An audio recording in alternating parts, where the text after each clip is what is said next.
Bueno, reciban un cordial saludos todos y todas, el Señor les bendiga. Bienvenidos a este video de expositivo. Mi nombre es Eduardo Sebastián Suárez, soy estudiante de teología modalidad virtual.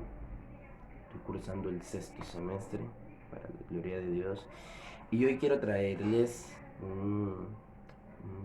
una temática que es una temática realmente muy interesante. Es una temática que de pronto no se ha abordado, por decirlo así, en su totalidad. Bueno, en nuestros contextos eclesiales, desde luego como que siempre se le da ese sentido meramente alegórico o de pronto espiritual. Pero el día de hoy, digamos, quiero hablarles, o les voy a hablar, mejor dicho, del profetismo en el Antiguo Testamento. Así es. Entonces, antes de proseguir, quiero empezar con una corta oración. Ahí sí, si usted gusta también puede hacerla, si no, puede obviamente adelantar el video. ¿Listo? Amado Dios, que estás en el cielo, te damos gracias porque tú eres bueno. Gracias, Señor, por tu misericordia, es nueva cada mañana. Gracias, Dios mío, porque tu amor es para con todos, Señor, con toda la humanidad. Gracias porque sabemos que tú eres real, amado Dios, porque sabemos que tú, Dios mío, en medio de las dificultades te has hecho presente. Señor, te pido en este momento que seas tú, bendito Dios, eh, emparejando todo, Señor, sea tú, Dios mío, hablándole a la vida de cada uno conforme a tu voluntad, Dios, y que esta temática pueda ser desarrollada de una manera clara, concisa, Dios mío, y que el mensaje pueda ser el efecto que tenga que hacer en cada persona, amado Dios. Te doy gracias, en nombre de Jesús, amén y amén. Bien, bien, entonces voy a tomar por acá la Biblia. Listo. Vamos a hablar del profetismo y la teología como tal del profeta, del profetismo en el Antiguo Testamento. Lo primero que hay que decir, digamos como para empezar a hilar todo lo que se va a decir aquí, porque es un tema bastante extenso, es un tema que tiene mucho, de verdad que tiene mucho de qué hablar sobre la cuestión del profeta. Entonces, digamos por cuestiones de tiempo, infortunadamente pues toca explicar o por lo menos mostrar sus facetas a grandes rasgos. Entonces, pues espero que la exposición sea enriquecedora, sea una experiencia enriquecedora para usted, como lo ha sido para mí, digamos, estudiar todo lo concerniente pues al profeta. ¿Listo? Entonces vemos de que en toda la religión el ser humano busca comunicarse, en este caso con Dios o con su deidad, ¿sí? De la misma manera, esa deidad debe transmitir sus deseos o demandas de voto para ese pueblo. Entonces, de lógico, desde la antigüedad siempre se ha tenido de que el hombre debe de alguna manera buscar a Dios. ¿Por qué? Porque es ese ser que, digamos, está como que por encima de él, ¿sí? Es de pronto ese ser supranatural que está por encima de él.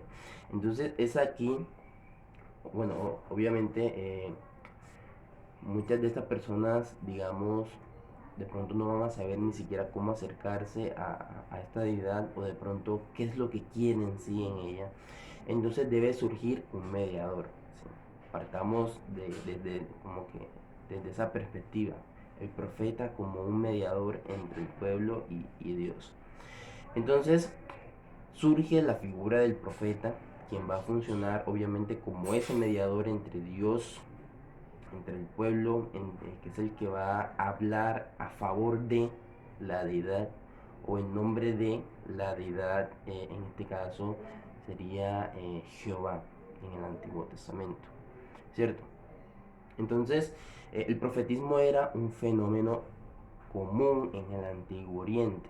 ¿Sí? No era un fenómeno exclusivo de Israel y tampoco podemos decir que es originario de Israel como tal. Lo que pasa es que se ha tenido la idea de se ha tenido esa idea y se ha magnificado en nuestra actualidad, en nuestros tiempos, de que este fenómeno, esta figura del profeta, hablar de profecía, se ha como que limitado a que ha sido única y exclusivamente en Israel. Eso es un error. Es un error, eh, digamos, porque no hay un estudio como tal, ni siquiera una persona de pronto que diga tal cosa, pues obviamente está careciendo de cierto estudio investigativo, literario, histórico, teológico de la palabra en sí. Pero entonces no podemos decir de que el profetismo es algo que nació como tal en Israel, porque realmente no. Es decir, los pueblos antiguos tenían sus profetas, Egipto, Asiria, tenía tanto profetas como sacerdotes, como, en fin, mediadores. Estas personas fueron mediadores y que servían como portavoces de los reyes, de los emperadores, de personas que estaban en eminencia a la hora de dar una orden, a la hora de decir ya sean palabras de juicio, de condenación para un pueblo en sí. Entonces no podemos decir de que en Israel el profetismo es algo original de ellos, porque la verdad no. Ahora bien, ¿qué es lo que de pronto caracteriza el profetismo en Israel como tal? Pues sencillamente porque es allá en Israel donde este fenómeno profético va a alcanzar, por decirlo así, su mayor epicidad, va a alcanzar su mayor importancia. Eso sí es cierto. Digamos que el profetismo como tal va a tener una importancia grandiosísima en la teología, digamos, en la teología hebrea, en la teología cristiana, en la teología del Antiguo Testamento como tal. ¿Por qué? Pues sencillo porque eh, pues podemos ver de que hay alrededor de 250 páginas en esta Biblia, 250 escritos que nos hablan muy específicamente de las profecías que se dieron para un pueblo. Esto apenas se dio en Israel, ¿sí? O sea, a pesar de que sí, en el antiguo Egipto, en el antiguo Mesopotamia, sí se manejaba todo este, digamos, concepto de profecía, pues es allá en Israel donde se va, de cierta manera, a enriquecer. ¿Sí? Entonces, por ahí. Otro punto es que es allá en Israel donde va a alcanzar una dimensión literaria que se va a dar con mayor fuerza. O sea, la escritura, digamos, el desarrollo que va a tener este fenómeno en Israel va a ser muchísimo mayor y se dice que va a tener una dimensión literaria muchísimo más grande. Entonces, de ahí podemos decir de que realmente sí fue muy importante digamos, todo lo que concierne al profetismo en Israel, porque es allá donde, digamos, va a alcanzar su mayor epicidad, pues, a grandes rasgos. Ahora bien, el fenómeno en general de la profecía en Israel es sumamente diverso, como ya lo había dicho, en sus múltiples manifestaciones. Cualquier generalización acerca de la profecía está probablemente destinada al fracaso a la hora de comprender los datos. ¿Por qué? Porque de hablar así o generalizar de que la profecía fue original de Israel, pues realmente está equivocado. Está equivocado y creo que ya eso lo dejamos claro. La profecía culmina cuando este conjunto de personas y el recuerdo y la transmisión de sus palabras o acciones quedan fijados en un corpus, en algo estable, en algo literario que recibe un estatus tanto canónico como, digamos, esa importancia también sagrada, ¿cierto? Pues, bueno, en otras palabras, la profecía como medio se refiere tanto a una persona o una colectividad como a un corpus literario. Es lo que de pronto vamos a encontrar referente a eso. Ahora bien, partiendo de esa premisa, nos surge una pregunta. Eh, ¿podemos decir, ¿Podemos decir que hubo profetas desde los inicios de Israel? Mm, pues Luis Sicren, en su introducción al profetismo bíblico, nos va a decir sí y no. Esto va a depender básicamente de la perspectiva con la que nosotros nos acercamos al texto bíblico. ¿Por qué? Pues él va a decir lo siguiente, en palabras textuales. Si leyésemos la Biblia sin el más sentido crítico, deberíamos afirmar que Israel tiene profetas desde sus orígenes, ya que su padre en la fe, obviamente Abraham, es honrado en Génesis capítulo 20, versículo 7, como profeta. Vamos a echar una lectura a ese pasaje. Génesis capítulo 20. Génesis capítulo 20, versículo 7.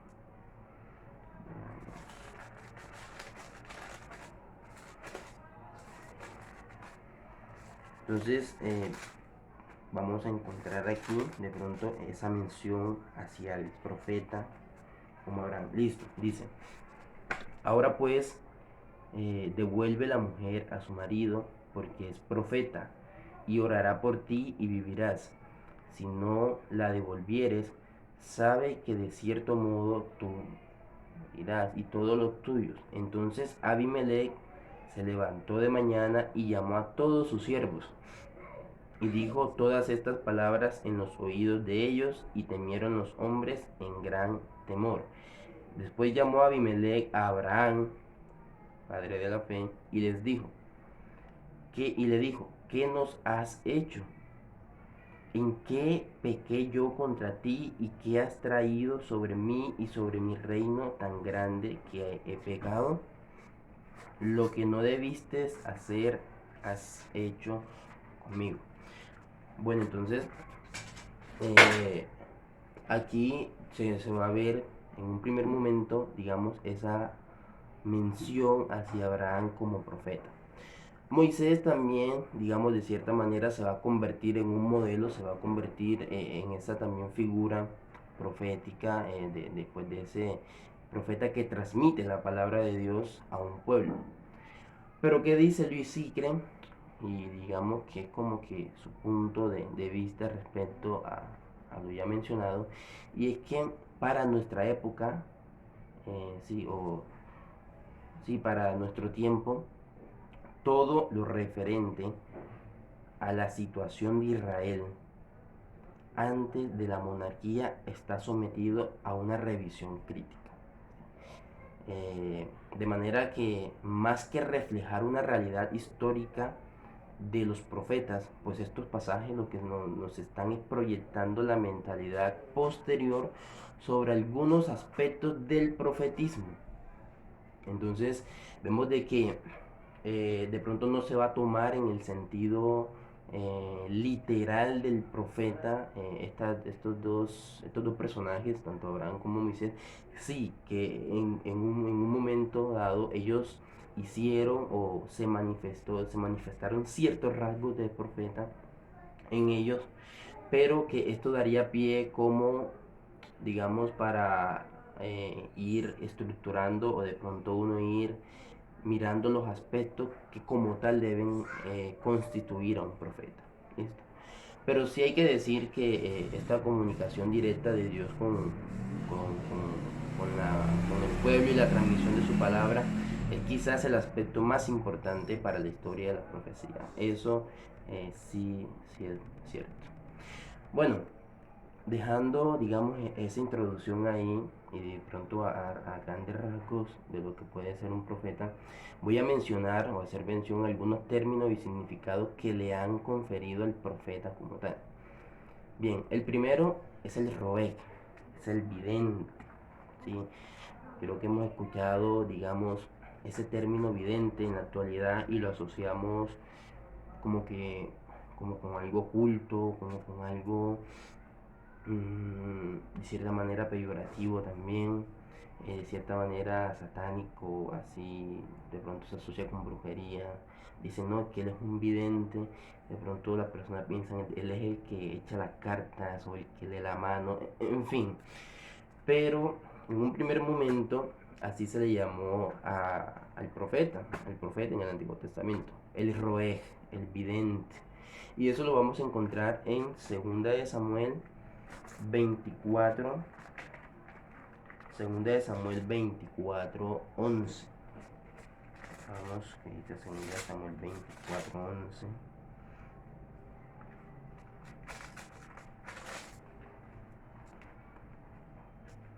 2 Samuel 24:11, listo. Listo.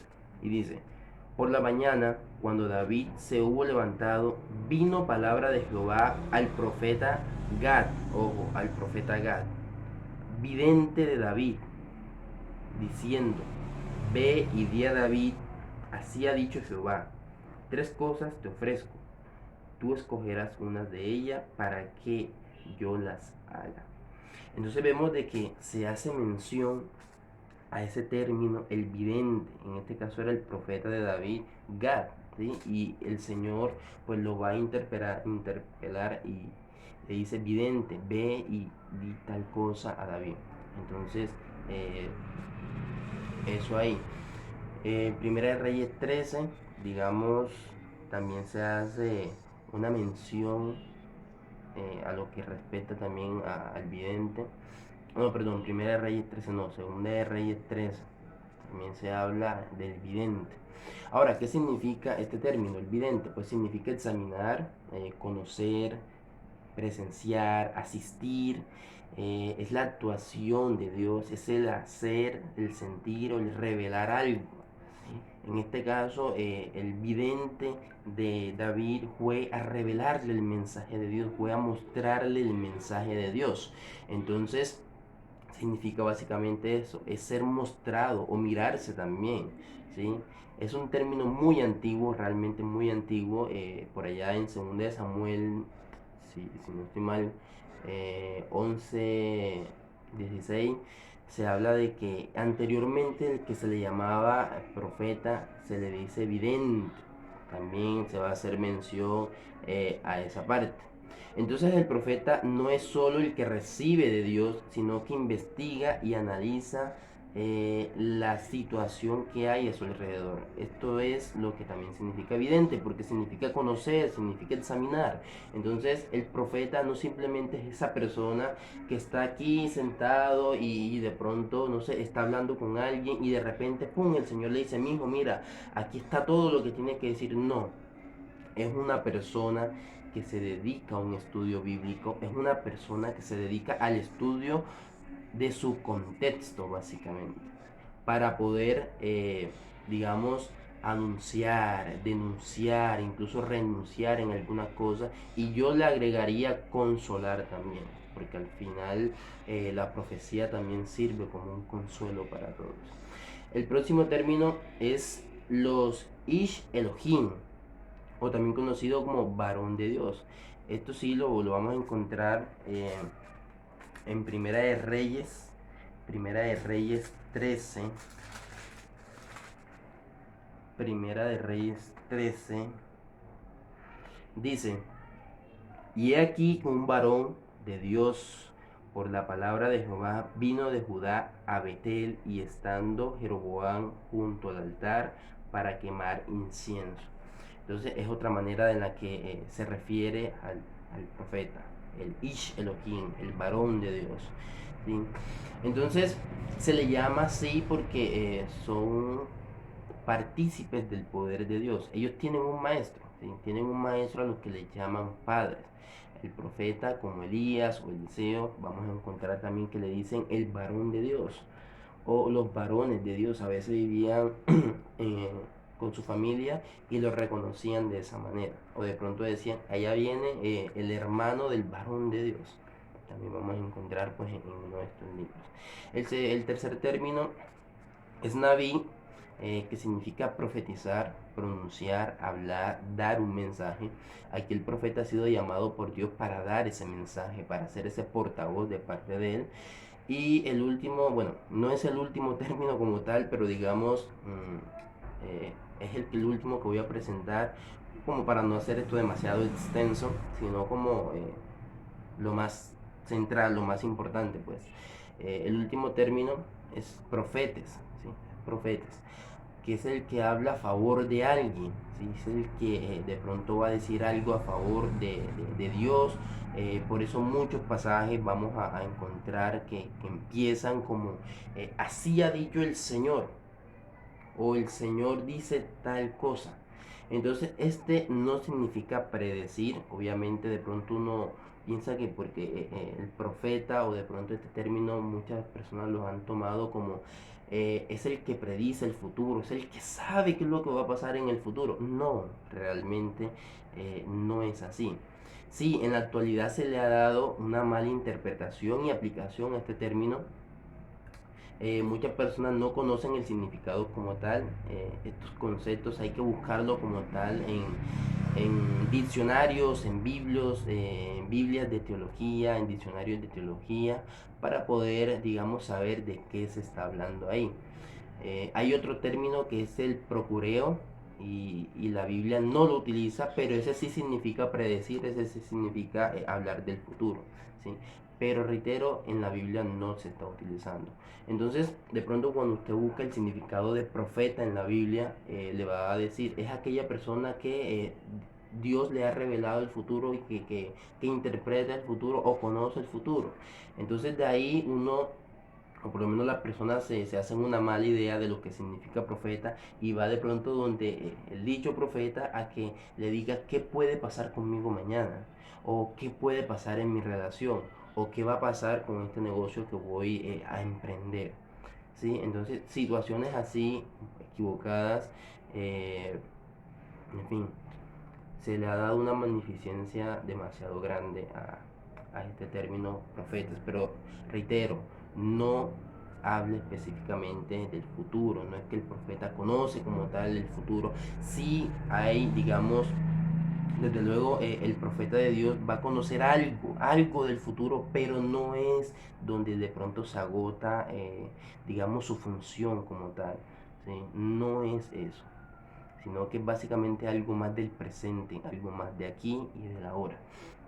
Entonces, desde un punto de vista antropológico, vamos a ver de que esta forma parte estos profetas pues forman parte de los mediadores de ellos, de los pueblos antiguos, eran muy variados, como ya había dicho. Por ejemplo, están los chamanes, están los adivinos, astrólogos, sacerdotes, los profetas. Dentro de ese mundo ponen a hombres en contactos con la divinidad, porque este era como que básicamente el trabajo de ellos. Pero a diferencia de todos estos anteriores, el profeta no utilizaba, digamos, medios técnicos para dar un mensaje. Es decir, los adivinos inspeccionaban animales, de pronto las vísceras, los hígados, para dar un resultado de por qué, digamos, se va, o de pronto dar una resultante de qué es lo que va a pasar, ¿cierto? Tampoco pues regaban el aceite como si lo hacían los adivinos, y digamos ya como para saber qué es lo que va a deparar el destino, lo que va a traer el futuro a X personas. El astrólogo miraba las estrellas, miraba el cielo, por donde salía, por donde entraba, qué estrella se movía, qué no, y dependiendo de eso, de esa visión que iba a tener, pues así obviamente iba a hablar.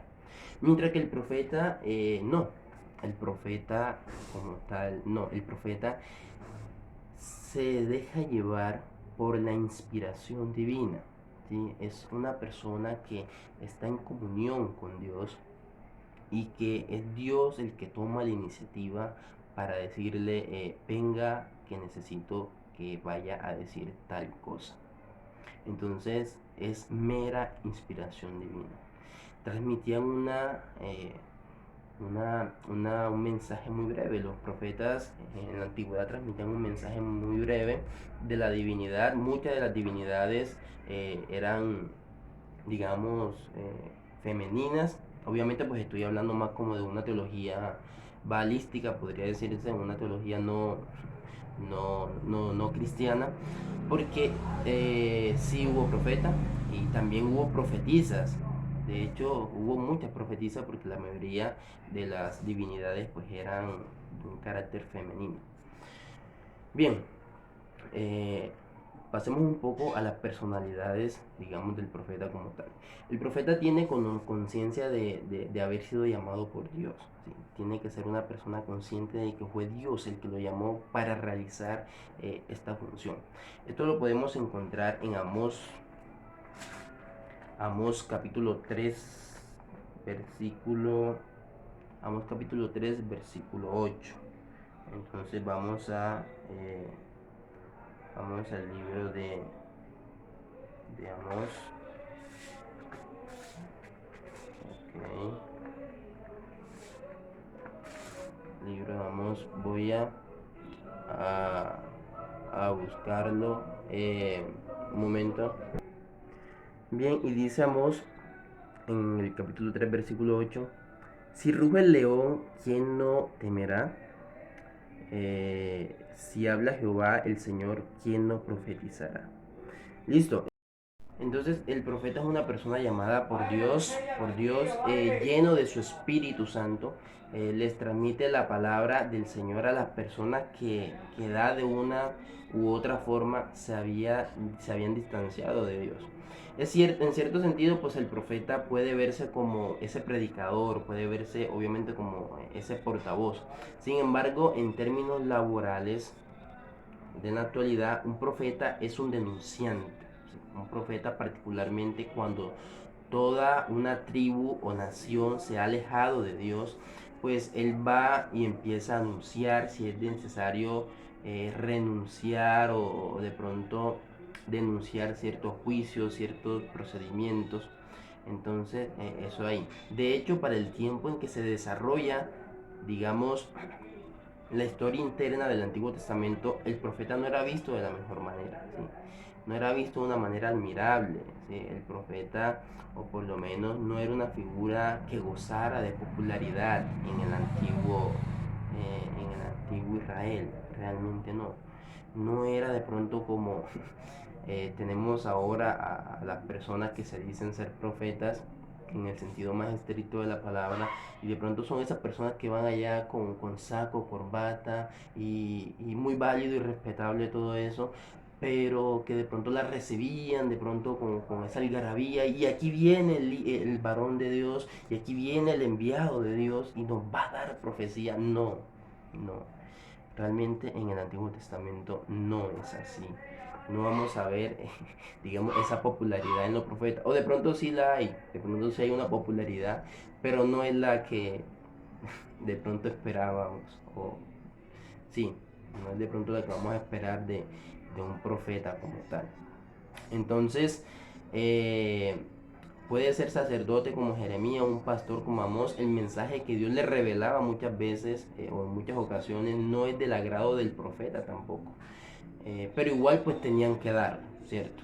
Entonces no es de pronto un privilegio decir yo soy profeta, porque les tocaba muchas veces dar mensajes que a ellos también les daba de cierta manera miedo o de pronto no querían darlo por la situación que fuere, pero pues tenían que hacerlo porque eran los profetas en ese momento, el profeta de Dios, ¿cierto? Pues bien, eh, bueno, tampoco era mucho como que agrado a los oyentes y muchas veces fueron perseguidos, esas persecuciones sufridas, ¿sí? Como consecuencias del cumplimiento de su misión. La vocación profética no era para ellos un oficio como tal, un oficio de pronto hasta remunerado, de pronto sí, de pronto la mayoría de los profetas falsos, que son con los que va a pelear Miqueas, pues estos profetas que se educaban en la academia, en escuelas, pues este tipo de profetas pues sí, digamos, sí eran adinerados porque obviamente querían, ah, por un cambio económico, decirle al pueblo lo que el pueblo como tal quería escuchar. En cambio, los profetas bíblicos, los profetas de Dios, pues no era del todo así. Ahora bien, no todos los profetas estaban en las mismas condiciones sociales. Algunos van a tener, digamos, más riqueza que otros van a estar en los palacios, otros en las calles. De pronto otros van a hablar en contra del rey, otros en contra del pueblo. En fin, hay una diversidad de profetas en ese momento. Pero no era el mejor oficio, pues, digamos, para ese tiempo. Listo, entonces dejar eso ahí claro.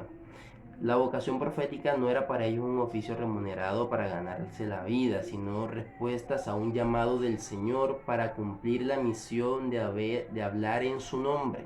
Es lo que decíamos en un primer momento. Ellos son conscientes del llamado que tienen. Son conscientes de que fueron llamados por Dios para cumplir, digamos, con una misión en especial. Para exhortar al pueblo a la fidelidad de Dios.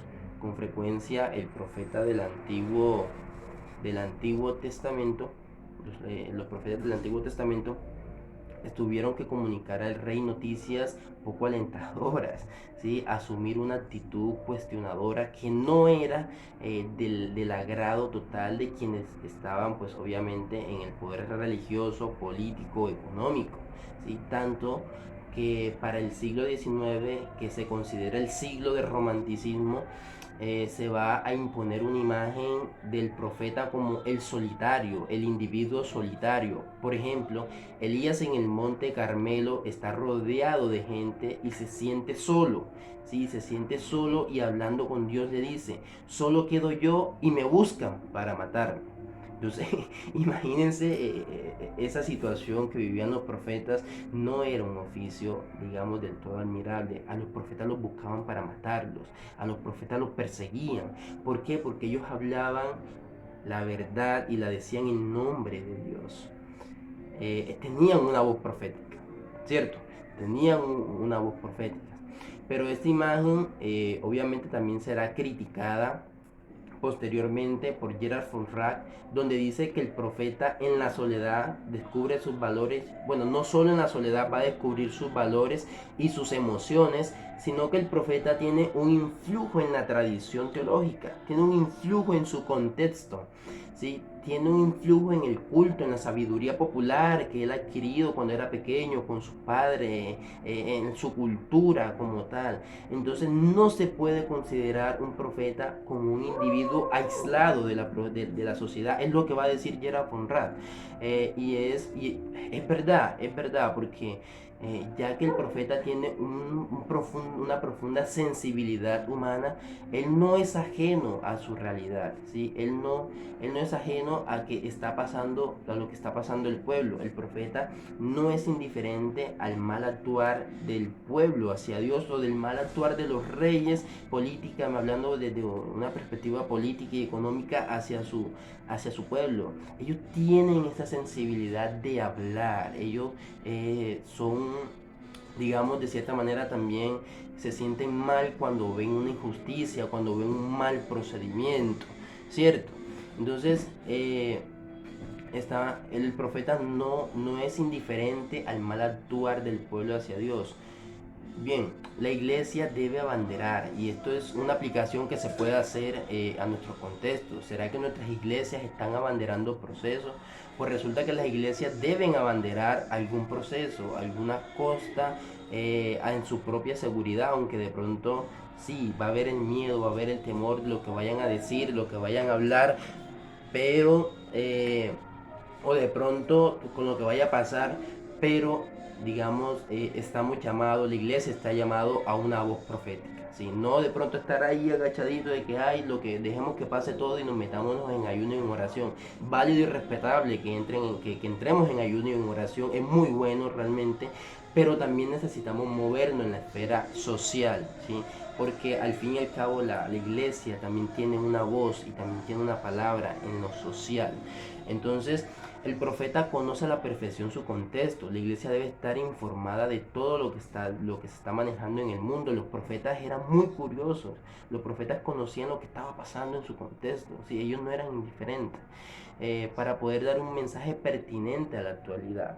¿Será que la iglesia se está hablando mucho de cómo se está viendo el manejo, digamos, la economía, todo este tema de la política? ¿O será que de pronto la iglesia está haciendo caso omiso a eso porque dice, no, el Señor no se mete en eso dejémoselo a otras personas?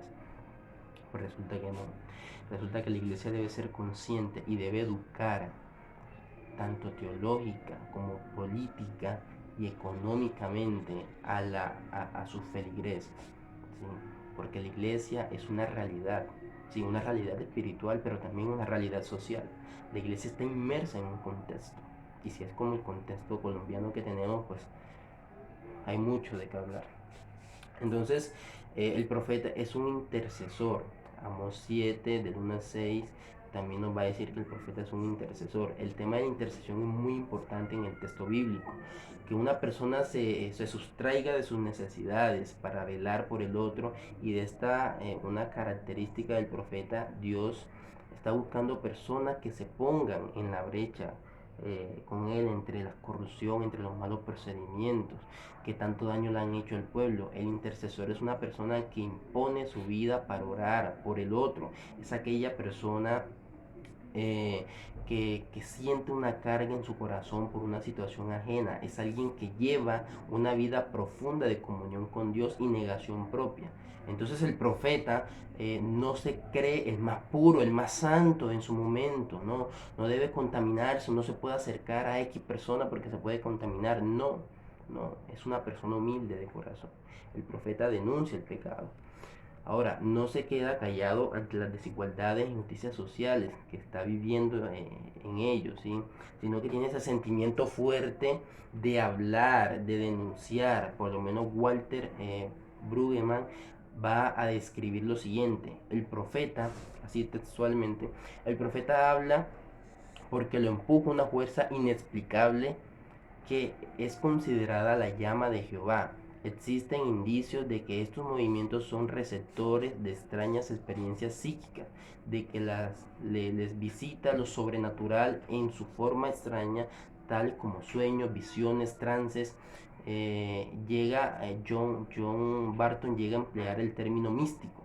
Independientemente de la explicación que pueda sugerirse, se trata de tal como observa Barton, de figuras que no pertenecen a altas esferas y que no serán silenciadas.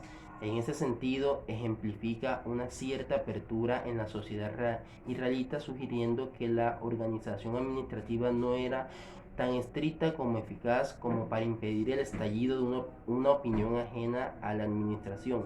Cuando aparecen, se considera que Yahvé está directamente palpablemente presente en Israel o en sus profetas. Entonces, la manera en cómo se transmite el mensaje, pues los profetas lo van a hacer pues a través de, digamos, de símbolos, a través de